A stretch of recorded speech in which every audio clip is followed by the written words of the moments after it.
이 이야기는 조선시대 최연소 유배자에 대한 이야기입니다.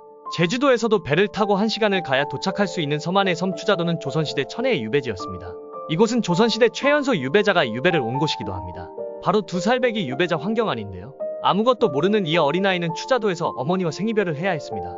황경안의 어머니 정난주는 정약용의 조카였고 아버지 황사영은 천주교의 중심인물이었습니다. 정조가 죽고 순조가 즉위하자 노론이 남인 일당을 몰아내기 위해 평등사상을 근본으로 하는 천주교를 사교로 규정하고 탄압하였는데 이를 신유박해라고 합니다. 이로 인해 100여 명이 처형당하였고 400여 명이 유배를 가게 되었습니다. 이때 황사영은 제천의 토기 굽는 마을로 피신하여 토굴에 숨어 자기가 겪은 일들을 기록해 두었고 이를 북경 주교에게 전달하려다 체포되고 맙니다. 황사영 백서라고 불리는 이 밀서에는 조선에서 벌어지고 있는 박해 상황과 중국이나 서양의 군대의 무력을 통해서라도 신앙의 자유를 찾아달라는 요청 등이 담겨 있었습니다. 이를 본 조정에서는 아연실색하였고 황사영은 대역죄로 서소문 밖에서 사지가 찢기는 능지처사형을 받게 됩니다. 황사영의 처삼촌이었던 정약용과 정약전은 밀서 작성의 배우로 지목되었지만 관련 증거가 나오지 않아 극형은 면하게 되었으나 정약용은 강진으로 정약전은 흑산도로 다시 유배길에 오르게 되었습니다.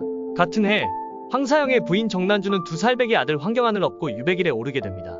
아들 황경안은 추자도로 엄마 정난주는 제주 대정의 관노로 가던 길 엄마는 추자도의 물생이 끝 선바위 위에 아이를 내려놓고 떠났습니다. 그렇게 어머니와 생이별을 하게 된 황경안은 소풀을 먹이러 온 오상선이라는 주민이 발견해 키우게 됩니다.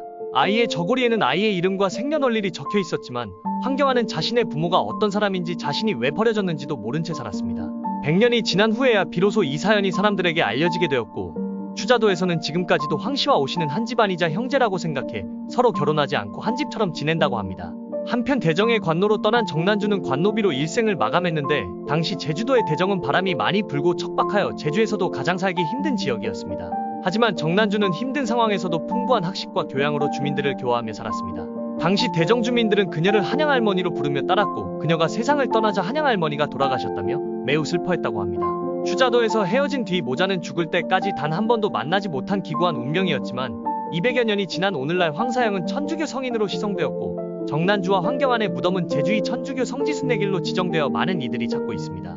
시청해주셔서 감사합니다.